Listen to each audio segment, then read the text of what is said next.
Hey, everybody. Welcome to Away Games, the Chicago Cubs and Baseball Podcast. I'm Kevin McCaffrey. Adam Wallace here. How are you, Adam? I'm doing well. How are you? I'm fine. I had surgery on my face 2 days ago, and it's, I still have a face. So fucking victory, I guess. We're doing pretty good. And as you guys know, there is no baseball happening now, and who knows if ever again. So we're taking the time to do a couple of podcasts that might be a little more evergreen, not as timely as we usually are. So we have, God, this is a hotly anticipated crossover Cubs podcast today. We have, from Cubs related, Corey Freedman is here making his Away Games debut. What's up, Corey? Hello, guys. Thank you for having me. Sure. Thanks for coming. You guys are I feel like you guys are, if we're breaking down Cubs podcasts, I feel like you guys are in prime time, I think. Okay. Ratings wise, I don't really know. Brendan handles more of the technological side. I like to think of myself as just the talent, you know. Sure. Yes. I'm just the star. I don't worry about all that stuff. But I appreciate that. Yeah. Yeah. Tell us, and before we get into other stuff, tell us how long you've been doing the podcast. I assume a lot of people who listen to ours probably also listen to yours. You guys have been around longer, but yeah, how'd you start? How'd it come about? So I think we've been doing it for 5 years, maybe since maybe January of 2016.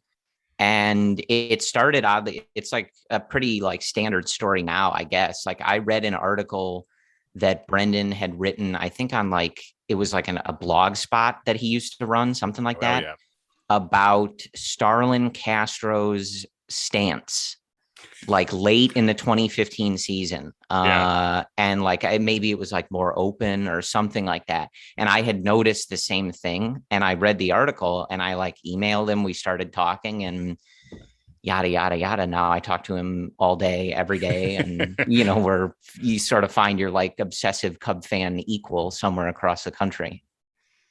Oh yeah. finding that you both notice the same thing about a Starlin Castro stance is that's very baseball fan and podcast meet cute. That is a very, yeah. I was like, hey, this guy's crazy too. Nice. Yeah, sick. Yes. You would think a relatively narrow sliver of the Venn diagram of right. Baseball and Cubs fans. That's great. So I guess I didn't realize, I've listened to your guys' podcast for a little while now, but I didn't realize it started that year. I wish we had been doing it earlier.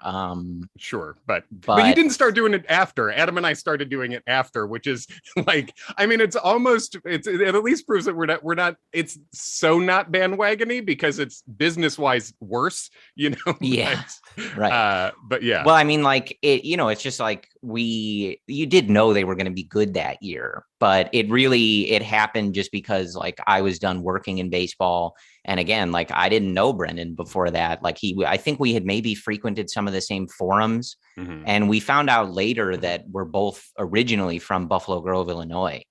Oh, weird. We didn't know that right away. Yeah. But we figured that out, and we were like, oh, okay. And the claim to fame, though, just on the 2016 stuff and the timing of the podcast, though, is that we'd have to go find it because it deletes the archives after a certain amount of time.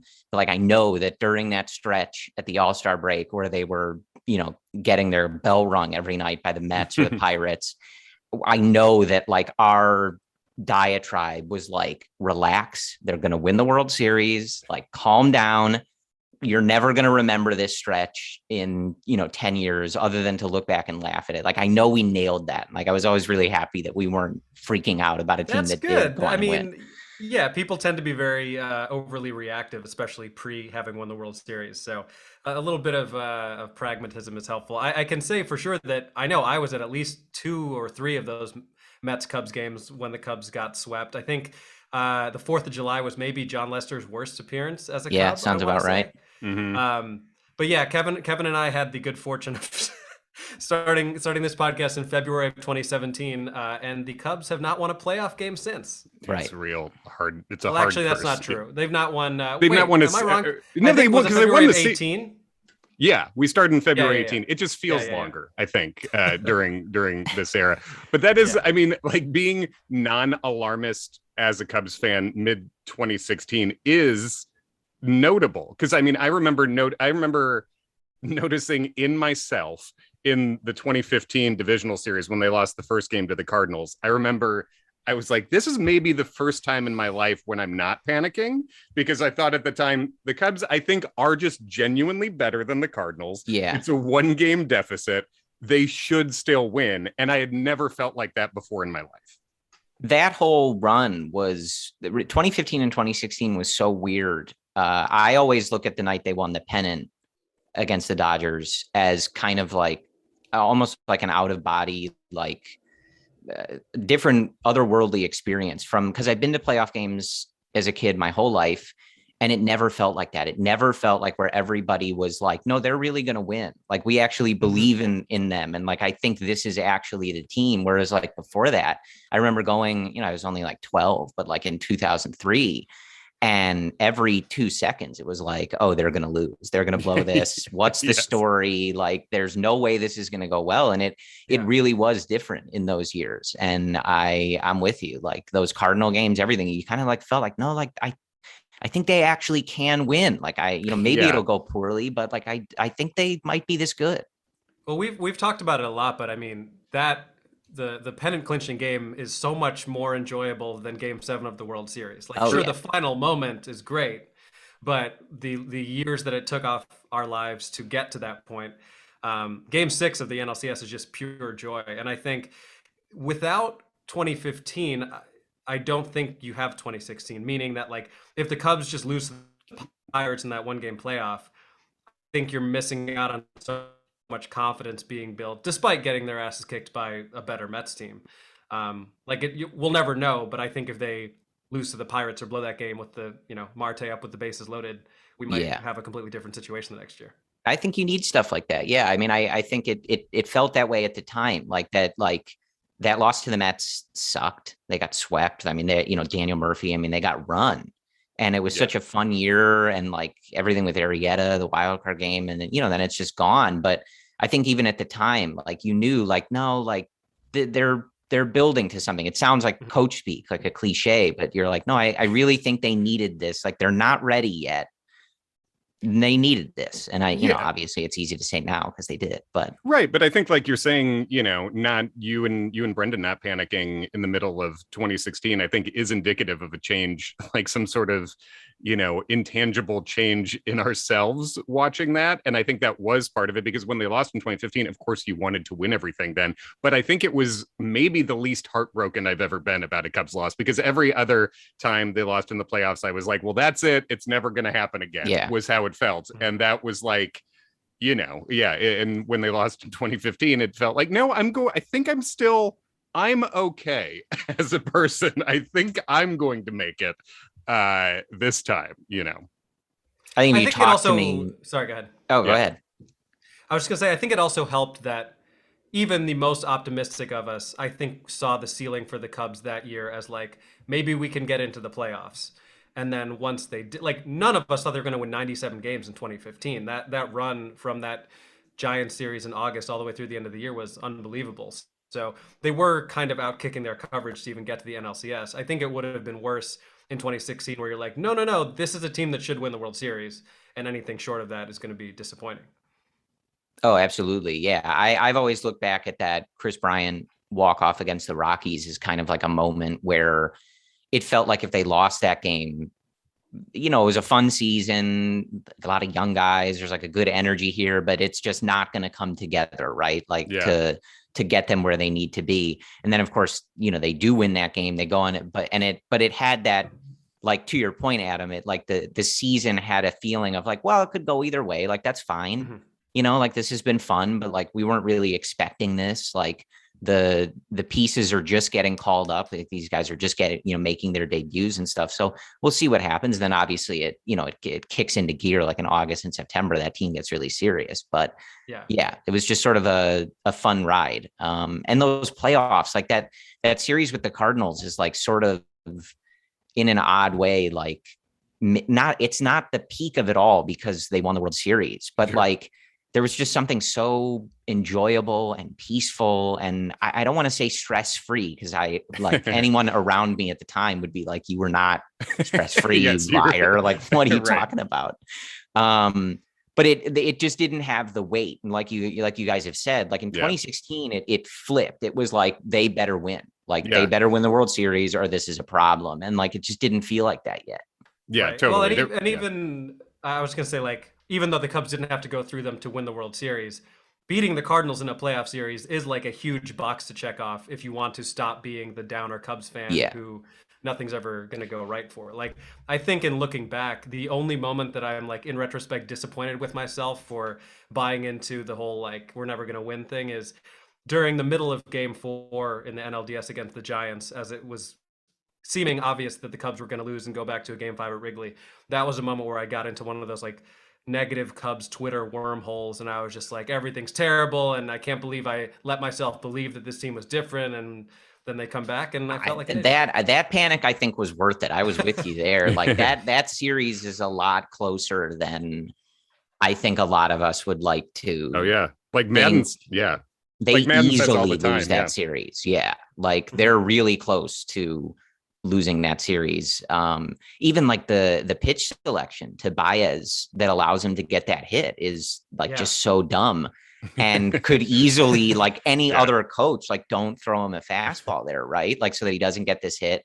And then you replay Game 1, which, you know, was razor thin. So several feet thin. It was like getting into that basket. It's a literal game of inches on that game specifically, because it felt like scoring wasn't happening otherwise there. Yeah, I think like that comeback in Game 4, in terms of if I was ranking my own personal volume in my house during games, was that would be like on the Olympic podium, I think, you know, of that, because it felt like, you know, it would be so old school Cubsy to fall apart after like such magic, you know, in a 5-game series against a like Giants team. Right. It was like, the team to do it too. Like some random Giants team like would just ruin this dream season. Like, that would have been the recipe. Oh yeah, and that's like so the Giants of that era too is be like pretty good and win the World Series. They still had their even streak going. That was you know 10, 12, 14, and then in 16 they were trying to do their I think it was like #believin with It's just like, as far as hashtags and rallying cries go, is like, really, that's thin. That is, it's just not even full on astrology level depth to get to just every other checkers level belief. But even in a world where I was going to say, even in a world where the Cubs win that series in Game 5, then you don't get Lester in Game 1 against the Dodgers. Sure. So no matter what. Yeah. And you were in Cleveland for Game 7, right? I feel like I've heard that. You bet. Yeah. Yeah. That's a brave trip. That was just one of those things I had always kind of that's like insane. That's what happens when you're like grow up as a teenager that becomes like an insane Cubs fan and has decided that this is like what is dictating your life and happiness and emotional moods and stuff. You tell yourself when you're like 14 years old, like, if they win the World Series, I'm gonna be there. Like, I'll spend whatever I have in my bank account at the time. Like, you know, and I'm a kid. I don't have a job. I don't have any money, but I'm like, one day, this will happen. Yeah. And that's, you know, pretty much what happened. I was lucky that I would have figured it out, I guess, but I was lucky that I had a couple friends that when I called them, I was like, look, I figured out the tickets, but I got to get there. And they were like, we'll pick you up at 6 a.m. Like, let's go. We're doing it. That's beautiful. And You're part of the caravan. Yeah. And I'm like one of those people who I never miss my alarm, but I worry about it anyway. And I set like 5 of them, even if this has never happened. Right. And it must have been 100 alarms. I had several people across the country that were supposed to call me and make sure that I was up at whatever time, 6 a.m, whatever. Cause I was like, this has to happen. I need all hands on deck to make sure that I'm in this car going to Cleveland. There's a line of succession. Ready exactly. Right. Ready. You don't want to be Dwight Gooden waking up during the World Series parade. that's my fear. And I've never overslept or anything like that, but I'm thinking like, I'm going to wake up at 4 PM tomorrow and like not be able to go or like whatever. I'm like, this never happens, but yeah. Yeah. I got to game 3. Adam got to game 5, but I canceled like I was opening for Tom Segura at the time, and I canceled a week at Caroline's. Like he was going to have other dates, and then they got moved to last week of October, and he was like, "Are you still cool for that?" And I said, "Yeah, unless the Cubs make the World Series, then I can't." And he was like, "Haha, I'll take my chances." And then during like game 5 or whatever of the Dodgers series, he texted and was like, "Do I have to get someone else?" And I was like, "Yes, you do." Yeah, I told you I wasn't kidding. Yeah. Yeah, no, I'm not fucking around. This is like, I have to go back and I was just in Chicago for the run of it. So I was like I wasn't in Cleveland for 7, but yeah, I think we all felt that way, where it's like, we have to be, you have to go to Mecca. You have to like be around. Got to be a part of, well, and that was one of my fears. Again, like growing up, I'm worrying about this. This is, I'm like in middle Yes. school or high school, like, but I'm thinking of all of this. I'm like, well, what if I have a job like where I can't, I mean, already, like, what if I have to work? Yeah. Like, what if somebody's getting married? And I'm like going in my head, I'm like, okay, here's the hierarchy of people who could get married during the World Series, where I would like have no choice but to go. Like my brother, okay, yeah, he wouldn't do that. Should know better. Yes, exactly. Yeah, right, exactly. But I'd have to go. But then, like, would my mom and dad go? They'd be mad too. And then you're like going down the line, and like I did have people, I think, that were getting married maybe earlier that year or whatever. And I like joke with them. I'd be like, "Don't do it here." Yeah. They're like, yeah. I'm like, and kind of like you with Tom, I'm like, no, I'm not kidding. Like, don't do that. Like, I mean, Kevin's wife's birthday is in October, which is pretty rude, honestly. It's October 23rd. Her birthday party or like her gathering was the night of the Dodgers game 6. And I did leave it early. But she understands. We've been together for a very long time. She gets it. And like they came home and saw the last couple of outs. They came back to the apartment. But yes, an October 23rd birthday is tricky for baseball purposes. It can be, it can be dicey. So yeah, we definitely understand that.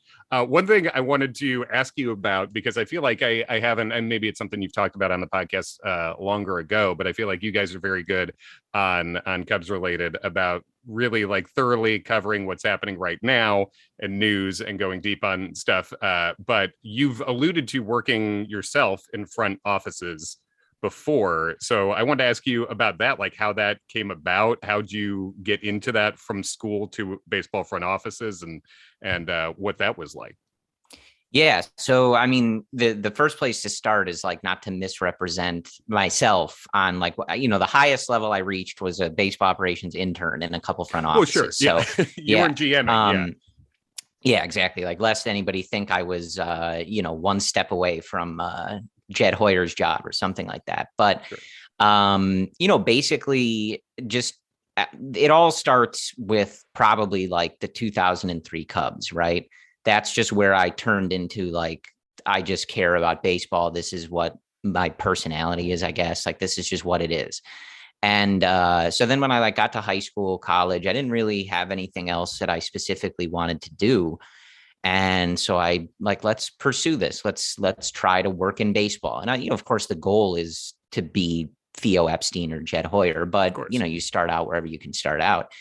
And I went to the assistant coach at the University of Michigan's varsity baseball team. And as a freshman, I just asked him, like, can I get involved? Like, what can I do? You have a volunteer program? Like, do you have like people that help out, whatever? I think that was on a Friday. I think that Saturday morning at about 5 a.m., I was helping them set up practice because they had like, their winter get ready for the spring type workouts. Mm-hmm. And that's kind of where it started, and just sort of took whatever experience I could get. And, then it goes from there. It certainly helps. Like I would be lying if I left out of the conversation that my dad did work in sports, currently works in sports. So, it helps. I don't think I got given any jobs, but it helps to get your resume at least opened, right? Yeah, that's like the first thing. industry. Yeah, absolutely. Yeah. So, Does he work in and baseball, then your dad, or other he sports? worked with a company that was involved with some minor league teams for a while, and now he works in the MLS with LAFC out in Los Angeles. Oh, So beautiful. Yeah. no longer baseball, but yeah. And then, I did a bunch of stuff. I did a baseball ops internship for the Schaumburg Flyers out here in Schaumburg, Illinois. I think they're the Boomers now because the Flyers didn't have any money. It's independent league baseball is a wild ride. Yeah. Um, Adam, you interned with, it was minor league, right? I interned with at the time, the Double A affiliate of the Yankees, the Trenton Thunder. okay. But sure. I used to go to a lot of independent league games as a kid because the Somerset Patriots are the closest team to where I grew up in New Jersey. So Yeah. I have been before. Yeah, it's wild. It's really at more least, about the dizzy bat race than the yeah, baseball. it's much more an entertainment vehicle than the baseball. But like you'll randomly, like when I was there, this guy Antoine Richardson, who I think was an outfielder, and I think he ends up scoring the run on Jeter's, like the last hit of Jeter's career is the walk-off single. Yeah. He scores the run, and like he was playing on this team when I was there. So like you do randomly get guys that are just like trying to get in shape or whatever. And I remember watching it going like, wait a minute, like I know this guy. I saw Dante Bichette when I was at one of those games playing for, I think, like the Newark Bears or some other team. But as soon as I saw him, I was like, either that's Dante Bichette or someone is doing the best Dante Bichette batting stance impression I've ever seen. What a deep cut impression on a 10-day. Right. Yeah. Which probably, who would be doing that impression? Yeah. And like we had, I think like Johnny Gomes' brother was playing there maybe. And so like Tony he came Gomes. and sat in a box and like it just, a really wild experience that I didn't make any money for. But neither do the players, if that makes you feel any better. Yeah, no, I know that. I heard about that from them. Because as an intern, I got, I worked for the team. So I would get an earful occasionally. And I'm like, dude, I don't even make any money. I can't help you here. Like we're all in this together against someone. I don't know who, but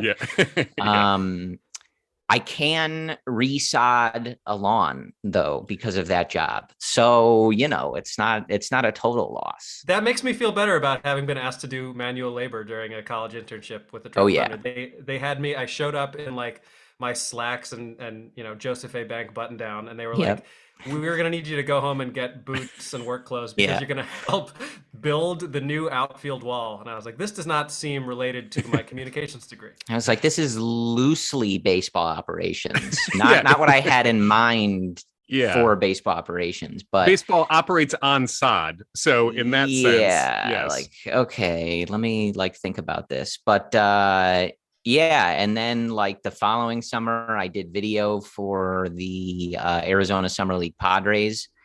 The following summer, I spent a summer in the Dominican Republic at the Texas Rangers facility, baseball operations again. That sounds kind of wild. Like, I mean, that was an experience. Yeah. That was one of those, like, the opportunities are the opportunities, right? Like you shoot your resume around, you talk to as many people. Like I did the whole show up at the winter meetings with a stack of resume things. Like I did it all. And, they were like, hey, do you want to come down to the Dominican? Like we need baseball operations interns there too. And just kind of get the experience. And it was it was an experience. I mean, firstly, it offers like a really cool and I think valuable perspective, like just seeing the game from that lens and like seeing what they're kids go through kids, and where they're coming from and like what making it really means to them. Because I think, not that there's not, maybe similar stories across America and stuff, but it's a very different making it for a lot of those kids is like really like life and death for their family and like their status and stuff like that. So a really valuable perspective, but also like, just a crazy, it definitely like a lot of moments where you're like, how did I end up here? Like I'm, like I'm like teaching English to the Rangers $4 million prospect in this weird, like makeshift apartment, also baseball training office facility. There's no like hot water. There's chickens running around the field and stuff like that. Like it was just it was a lot. It was a very cool experience, but very unique at the same time. Well, yeah. I mean, as someone who I don't know if you've you've ever heard this story before, but as someone who randomly got to go to Randy Rosario's house on a trip to the Dominican Republic, even on like a minimum MLB contract, that can make you a king in the DR. Like, yeah, if you're bringing back 600,000 American dollars to the Dominican Republic, you're gonna live pretty comfortably. And so, yeah, the stakes I feel like are just different. Now, do you speak Spanish? it's probably waned a bit by this point, but I did at the time. Yeah. Yeah. I mean, that's pretty great. That seems like if people are like listening and wanting to get into baseball in any way, that seems like do that. Like speaking Spanish seems like an extremely valuable thing. Yeah, absolutely. Because like part of it too was like, and that's like the thing with the stakes as well for those guys. Like not only is it, it's sort of, it just means something else to make it and succeed there, but like they also have, I think, more to do, right? They have to learn how to speak English. They have to learn how to, because like if they graduate to rookie ball or the Arizona Fall League, stuff like that, like the teams take care of them. There's people that are looking out for them. But essentially, right, like you're just some like 17-year-old kid from the Dominican that gets dropped off in Peoria, Arizona, right? And like you're at the Holiday Inn, like, good luck, dude. And like you still have to get better at baseball too, like in addition to now like you're in Arizona like trying to figure out what's going on. So yeah, there's a great film called Azúcar. I don't know if you've ever heard of that. I have. Yeah. But Kevin, have you heard of that? No. So I guess it's like an independent film, but it's about, I believe the kid is Dominican, and it's about kind of the story of like what that's like to come to a country you've never been to before as a prospect. And in this case, it's kind of a sadder story of like what happens when you go from a top prospect to getting injured or it kind of flames out. And then like, what do you do with yourself after that? But it's as good of a depiction, I think, of like what that experience must be like to, be some kid from Puerto Plata who all of a sudden is like living with a host family in Des Moines. Like, what do you do with yourself? Yeah. I mean, and it was hard enough, like for me, like working there, and I'm, just doing an internship, like my stakes aren't really that big, and you're trying temporary. to like, and I'm not trying to, figure out how to eventually hit Jacob deGrom, right? Like, because my life is going to depend on it. So you just imagine like, this is a lot. And, I know that one of the guys, Jose Leclerc, was the Rangers. I'm not sure exactly what his role is now with them, but he was their closer for like a little bit. Yeah, I mean, I think I thought he was at least still like high leverage relieving. He must still be active because he was pretty good. He was there like when I was there. So that was like one of those cool ones where, again, you're like, hey, I know that guy. Like I lived in the same complex as that guy. I don't think he would know me if he saw me, but like, we worked together. He's a colleague of mine, Yeah, absolutely. I mean, you were in the same place. I also love the idea. Moment, The idea that you were probably, Corey, 24, 25, and you were like the old guy amongst these players. Oh, yeah. No, I mean, for that, I was a junior in college. Right? Yeah. Oh, wow. So, I mean, I was like 20. I had like barely turned 21. Yeah. And like because the staff is pretty small. It was like me, the trainer, a couple other like head guys kind of like organizing everything. And then, like the assistant GM, the scouts would come down eventually to see the guys, but they didn't live there with us. So, yeah. Right. Somehow this 21-year-old from Buffalo Grove, Illinois is like running the show, partially, right? It's a little weird. The GMs just come down and they're like, hey, you, and you, you're traded for you, Darvish. Come with us. Yeah, pretty much, yeah. Yeah. And then you ended up ultimately with the Yankees, right? Is that? That was the first of two. I did baseball operations in the front office after I graduated for the Yankees and then the Dodgers. The Yankees was the longest one I did. I did that for like almost a year and a half. So, yeah. You're a big budget guy. Big budget guy. Yeah. Takes big money to land a Freedman. Yeah. Yeah. I mean, I'm not going to go to Cincinnati, come on. Yeah. You can't the go big in coast, the big city. Yeah. Come on. Right. Yeah. But though, those jobs were, the Yankees job was pretty cool. I didn't like the Dodgers job. It's part of the reason that I'm not doing it anymore. It just kind of went the wrong direction in terms of like what I was doing and stuff. But like the Yankees job was very cool.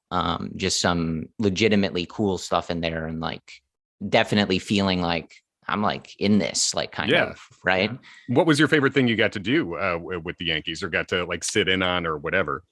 Well, I mean, it's twofold. Like the first is that like you'll just have days like where we would go into the conference room. I think there was like, because they split their group. At least they did at the time. There was like player development was mostly in Florida, and even like the higher ups in player development were in Florida. So in the front office, it was just some like data science guys, Cash, Gene Afterman, and Billy Epler at the time again. And like maybe one or two other like president of baseball ops type director people. So it's like relatively small, and then a bunch of interns in this, in this. I assume you mean Brian Cashman, but given that it's the Yankees, I'm just picturing a room with Cash in it. Both. Yeah. Yes. Cash and cash. Yeah. Yes. Surrounded by it. Yeah. Just a closet of $100 bills. Yeah. Just in case they need it, Yes. So that like, sometimes you'll just be in like a conference room talking to Gene Afterman and Billy Epler, and you're like, this is crazy. Like, she's one of the most accomplished people in the history of the sport. Like, what am I doing here? Like, how am I talking to her? Like, Yeah. It's weird. It's weird when you get to play at the major leagues of sort of like any industry and see how like thin the divide actually is. It seems impossible before you get in there, and then it's like you get one break and you're just like, oh, this is, the room is it can be accessible. Like I'm an intern. Like I got no sway. I got nothing. But like that's Brian Cashman, like from TV, like from SportsCenter, like he's TV's right there.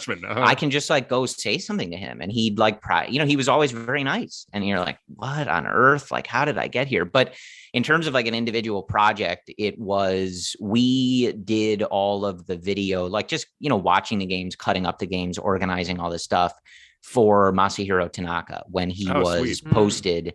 So I've watched a lot of NPB baseball and cut up those games, and ended up like having some discussions again with Billy Epler. Where is he now? The Mets? Yeah, the Mets. About like what we thought about Tanaka and what we saw in these games and all that other stuff. And then they ended up signing him. So for a while, he was like, anybody that was like a Yankees fan or whatever, every time he would pitch a good game, I'd be like, you're welcome. Yeah, no biggie. I scouted him. I kind of brought him over, it was kind of my project, but and like, meanwhile, showed him where the room of Cash was, and it wasn't right. Yeah. And meanwhile, like all I'm doing is like, oh, that was a fastball. That was a splitter, like that's it. That one went down. Yeah. Nobody knows that, I'm like, no, I was integral in the process of bringing him to the Yankees. I mean, it's like just getting to watch a thing, share an opinion, and that's what you're supposed to do in the moment is like, that's valid. And that's cool. That is sort of like when you're a kid and fantasy booking the team and fantasy GMing it. It's like, that is getting to be a part of that, Yeah, I mean, some of it was quite cool. I mean, the time I was there, they weren't that good. It's probably like 2 of the years they missed the playoffs in like their 100 and something year history. Right. But like that was the offseason. I think they signed Brian McCann and Jacoby Ellsbury. Like I spent a lot of money, and like just to be involved in that, like, and it isn't all that cool, right? Like I'm sure for like Brian Cashman that the day-to-day is cool, but it wasn't always like that for us. But like for an internship, it was like rather fruitful. Like they gave us a lot. They trusted us with a lot. Like even those guys, I knew those moves were happening before other people did. Like, and it's one of those positions where you're like, this is pretty cool. Like this is kind of what you're hoping when you like get into this industry, like that I'm going to be like a part of this stuff and like privy to top secret goings on of like, what the Yankees are doing. Right. Like it was pretty cool. I was going to say, you could have been one of those Reddit Katy Perry booty hole types where you just anonymously drop in the inside info from about I'd be too paranoid. I'd be way too paranoid that they'd figure out it was me. They'd track my IP or something like that. I could never be a wet butt. I don't have the stomach for it. Yeah, that'll be the title of this podcast episode. I could never be wet butt. I could never. Yeah. I don't have the intestinal fortitude for it. Now, did everyone know in both the Yankees and the Dodgers that you were actually a huge Cubs fan? I think, yeah, you do like, and that the timing of it all kind of lined up. And this was one of my fears, like doing it. Like I said, like, what if I'm doing this and the Cubs are going to go win the World Series? Like I would have wanted that my whole life. And I would have put myself in a position where like, I can't really enjoy it, like, cause you work for another team. You can't be a fan of another team. You don't have the time. Like I didn't have time to watch 162 Cubs games because I'm watching all these Yankee games. I'm watching Japanese baseball. I got to watch minor league games, like whatever we're doing that day. And of course you can't talk like that. Like the one of the summers I was with the Yankees, like that was when Chris Bryant was hitting a home run like every day in Iowa or wherever it was. And like, if you looked at my history in the Yankees, like website thing that they have, they all have these websites that have all the data and all the players and all the video, like every day, like clockwork. It was like, why is Corey always looking at Chris Bryant from the Cubs? Like, what's going on here? And these days, their Instagram would start getting targeted ads about like, why are the Yankees are getting advertised Bryant jerseys? What's happening? Somebody's looking up the Cubs a lot on our computers, and it's a little weird. But you kind of have to put that on the back burner. So like, usually everybody's background, where they're from, where they've worked, stuff like that. But you can't even like, you can joke about it, but you gotta, it's just, you kind of have to be all in, right? Like you can't lead on too much with that. But like everybody knows where you're from. They know the deal, right? I mean, I guess that begs the question, if after your Dodgers job, you had some like incredibly good job offer with the Cardinals, could you have done it? No way. No chance. Yeah. Well, and correct answer. Ultimately, that's really like what it boiled down to. Like there were still opportunities for me. They might have been at the minor league level, or, just keeping, like, both of those were just internships, just sort of keeping on that cycle. But it got to a point where it's kind of like, you got to figure out like what you want in life. And that's a good example, because I always use that as kind of the guiding point. Like, do I want this, or do I just want to work for the Cubs? Right. Like, am I going to be happy if I'm the director of minor league operations for the Cincinnati Reds? Right. And I was always like, it's a cool job. You're working for a baseball team. Like, a lot of it is pretty standard, like 9 to 5 office job stuff for a lot of those positions, but it's still like, you're still working for a baseball team. The perks would be cool. Like your office would be a baseball stadium, or at least close to a baseball stadium. Right. Yeah. But I was just like, I don't know. Like, I've traveled a lot. I've lived away from my family, my friends, and stuff like that. And really what it comes down to is you just sort of have to be honest. And especially working with the Yankees, it's very easy to look in the mirror and go, I am not that guy.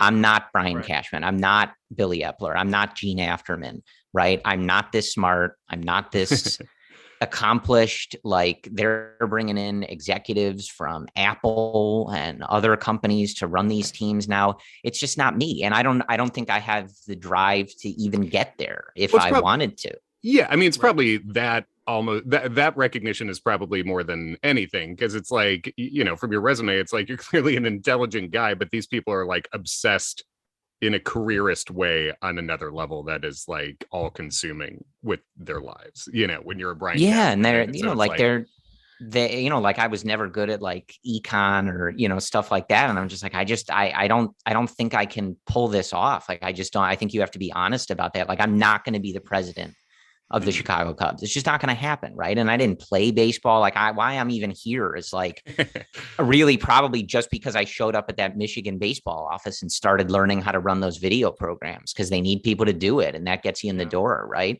But yeah, like, especially like the Yankees too. The Dodgers, when I worked there, they were transitioning from Coletti to Freedman. So there's a lot of turnover. It was like it was not the best time to end up there. And it just, that internship kind of sucked, just like what they had me doing compared to the Yankees and stuff. Right. But like, working for the Yankees, I remember working for some of the stats guys, like the guys that are doing SQL stuff and like running the data science for the team, and being floored with the level of intelligence that was going on. I mean, you're talking to people about shift positioning, right?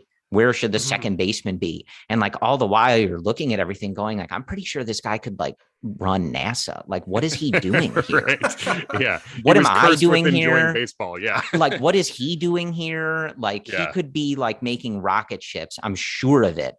Like, this same diagram could be on a computer for a spaceship, but Yeah. it's for where Derek Jeter should be best positioned, right? To like Yes. have a higher outs above average. And, And like, that's a difficult equation to figure out that they never they quite didn't got. figure it out. Yeah, they did turns not out. figure that out. So Yeah. yeah. So you didn't want to stick around from the transition from Freedman to Freedman at the Dodgers organization? Oh, he spells it with an I, you know, and I Mm. don't remember if I talked with him, but that was always going to be like my pithy, like That's the jokey end. kind of like intro, like, hey, another Freedman, you know. Yeah, we'll just I put a don't. piece of tape over your nameplate. Yeah, I never got to do it though. Probably for the best. I don't think he would have found it funny. Well, and but, it's good that you get to dislike the Dodgers for somewhat the content of their character, you know, as MLK would have enjoyed, you know, like it's just you get to actually hate the organization from the inside in a certain Yeah, way. no, I have, really and nice. it doesn't end there. I have a lot Yeah. of reasons that I don't like that organization or most people associated with them. But yeah, that didn't help. Well, it's just like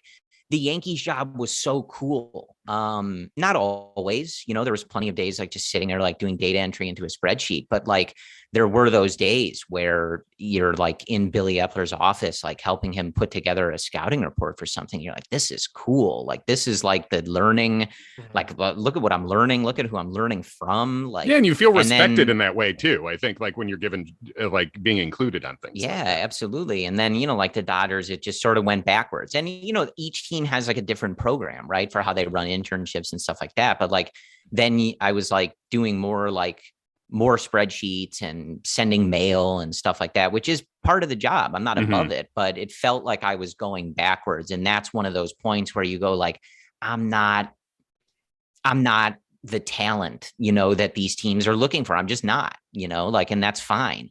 But then you have to decide like, okay, like, do I want to keep doing this? And I, you know, like, I don't regret it. I did a lot of cool stuff, and it timed out right. And I don't know if maybe that's like a sign from the universe. I don't know if I believe in stuff like that or what, but I left the Dodgers in February of 2015. I didn't have a job and I went to Chicago with the Cubs season tickets and, you know, spent a really, really good couple years at Wrigley Field, like just enjoying baseball, which is, you know, what the journey started out as in the first place. So it's tough to say I regret it. You know what I mean? Oh yeah. And you can't, Yeah. and that's the perfect time to be there in that way. And you can't teach that, you know, you can't get that back. Right. Well, Corey, thanks so much for hanging out with us. Why don't you give everyone the plugs where they can find you if they don't already listen to the podcast, and just you in general, wherever you want them to find you. Yeah, absolutely. Me and a guy, Brennan Miller, do a Cubs I mean, it is a Cubcast. Yeah, it's a Cubcast. There's no video though. You don't have to look at me ever again. But we do the Cubs related podcast. Now we're doing once a week because, as you guys know, baseball isn't really happening. Yeah. During the season, we do twice a week, before and after every series, just to sort of break things down. If you want to look at my tweets, it's at CF Cubs related. And that's pretty much where I would direct you. So yeah, thanks for having me on, guys. It was fun. Hey, thanks for having thanks for having us here too with you. And thanks for listening, everybody. You can find us at Away Games Pod on all the things. And Adam, anything else to plug before we get out of here? I got nothing. God, me always. Perfect. Shave Thanks. your balls. Use promo Oh code yeah, that's Games. right. Manscaped. Go to Way Games, 20% off. Do that. Help the pod. Thanks, everybody.